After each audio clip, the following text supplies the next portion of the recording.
Hello friends, this is Normal here for Technique, and in this video we will talk about some of the issues we faced when using the Nokia 5.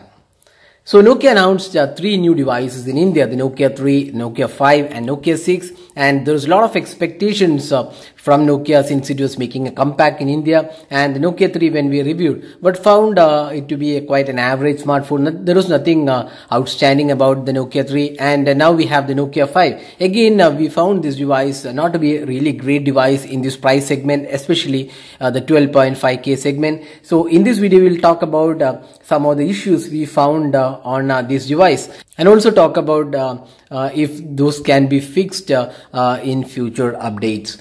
So without any further delay, let's get started. And the first issue we had on this device is the display sensitivity and touch issues. So when using this device, the display is a HD panel, is a 2.5D glass, but the touch sensitivity of the display is pretty poor, or rather inconsistent. When we played games, a lot of times we had to tap multiple times to get a response from the display, and there are a lot of touch based issues on this device. So it's quite inconsistent on this device, and we actually checked with quite a few users who are having the Nokia 5. Most of them said that they do have the touch issues.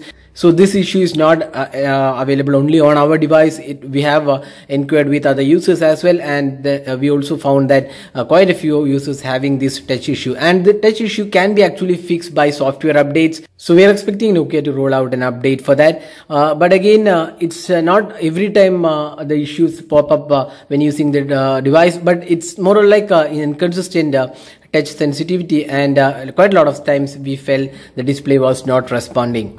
So that was issue number one. Second is the performance. So now this phone is priced 12,500, and in this segment it is competing with the likes of the Redmi Note 4, the Lenovo K8 Note, the Coolpad, Cool One, Honor 6X, and a lot of devices which are really power packed in terms of specifications. So Nokia 5 is powered by the Snapdragon 430, and it comes with just 2GB RAM. When we have 3 and 4GB RAM in this segment, Nokia has just 2GB RAM, and when we did the speed test, we found the device to be quite lagging behind in terms of the competition. So the performance was not really top notch. Although the gaming experience was quite good, the overall performance and the experience using the device with heavy task was not that good. And other than that, we also found the fingerprint scanner to be a bit inconsistent, especially when you have some dirt or something like that on your finger. It was not responding, and you need to clean your fingers to use the fingerprint scanner. So that's another issue. But overall the fingerprint scanner was quite fast, not the fastest out there, but it was quite fast. The fingerprint scanner issue is not a major one, but it was not the fastest out there, and it did have some issues at times. Then the third issue is the camera quality. So we have a 13 megapixel rear camera, and also a 5 megapixel, 8 megapixel front facing camera. Both the cameras have autofocus, but what was not that great on this device is the camera quality. We have also reviewed the camera on the Nokia 5 and found it to be quite an average performer.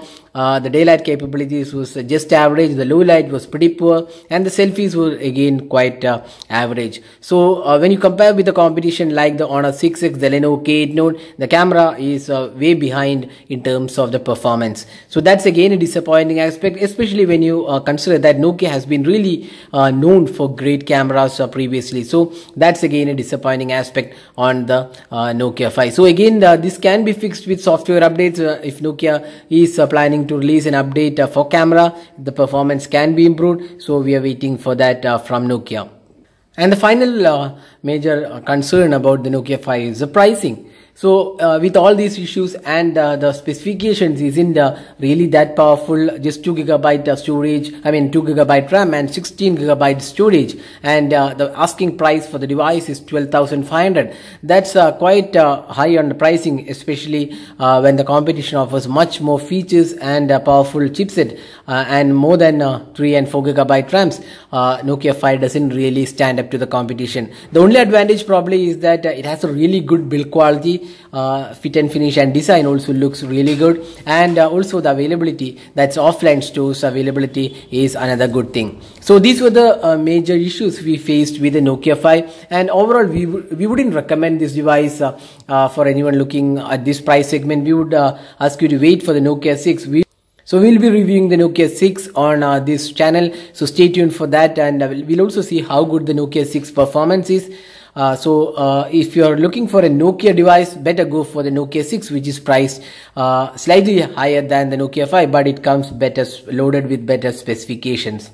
So that was a quick video on the Nokia 5 issues and problems. So hope this video was useful in deciding whether to buy the Nokia 5 or not. So thanks for watching. Hope to see you in our next video. Have a great day.